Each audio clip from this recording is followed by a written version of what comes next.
So a few weeks back, Allie and I needed to escape the New York heat, and honestly, just to get away from all the chaos in the city. Shout out to the Knicks for keeping our stress levels high. We packed up and headed down to Atlantic Highlands in Sandy Hook, New Jersey for a beach weekend. Of course, we couldn't just lay on the beach, we had to eat our way through it. Our first stop was Moby's, a Jersey Shore institution that's been serving beachgoers for decades. The menu is exactly what you'd expect from a classic beach shack. Fried seafood, lobster rolls, burgers, and everything in between. The only thing that's not beach shack-like, the prices. Be prepared to spend a little. I've been coming here for years, so ordering the fried clams was a no-brainer. Unfortunately, they've been pretty hit or miss lately, and this year, they were more miss than hit. Moby's, if you're watching, bring back those thick, meaty clam strips. These thin little fried slices just aren't cutting it. Allie ordered the lobster roll with fries, and apparently it was incredible because she finished it before I could even steal a bite. The surprise star of the meal was actually the raw clams. They were plump, fresh, ice cold, and absolutely slapped.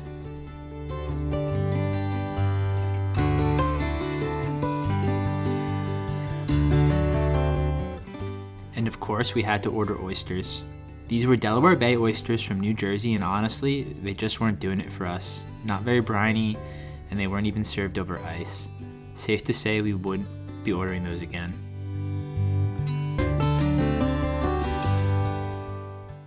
Overall though, Moby's is still a great stop when you're craving seafood, and the views overlooking Sandy Hook are hard to beat. Next up was Barr's Landing, one of the oldest and most iconic seafood restaurants in the Highlands. The Barr family has been part of the local fishing community for well over a century, and the restaurant has been welcoming locals, fishermen, and visitors since the early 1900s. You can definitely feel that history when you walk in. The restaurant is huge, with indoor and outdoor seating overlooking the water. We sat inside, and on a perfectly clear day, you can actually see the Manhattan skyline in the distance.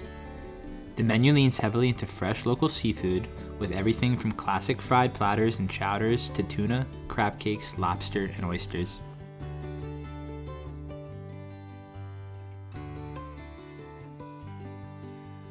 We started with their famous biscuits for the table, and honestly they were just okay. Allie and I are Parker house roll people, so these didn't quite hit for us. Next came the oysters. Again, Delaware Bay oysters.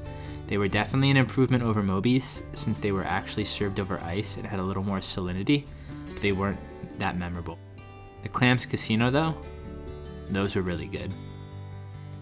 We added popcorn shrimp for the table, and that might have been the point where we officially overdid it. For entrees, Allie ordered the tuna nachos, which had a really cool Asian-inspired twist, crispy wonton chips, raw bluefin tuna, and a flavorful sauce that tied everything together. I went with the crab cakes, served with mashed potatoes and vegetables. They were packed with crab, nicely seasoned, and I cleaned that plate without thinking twice.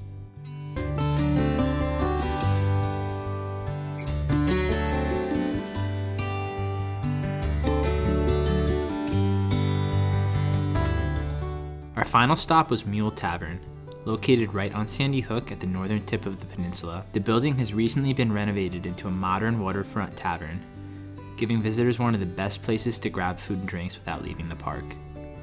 We actually ended up coming here twice during the weekend. They're known for their creative mule cocktails, so naturally we had to try a few.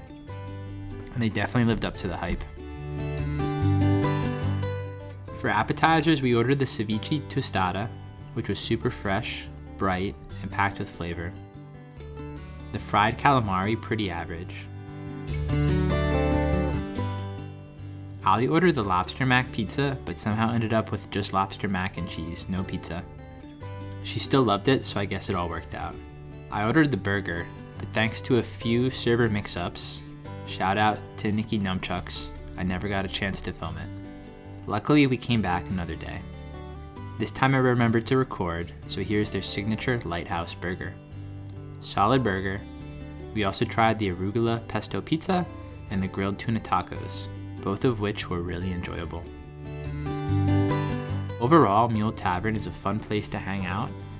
The food is good, the drinks are even better, and like a lot of spots down the Jersey Shore, you're paying just as much for the incredible waterfront location as you are for the meal. If you're planning a beach day at Sandy Hook, all 3 of these spots are worth checking out depending on what you're looking for. Moby is your classic post-beach seafood shack.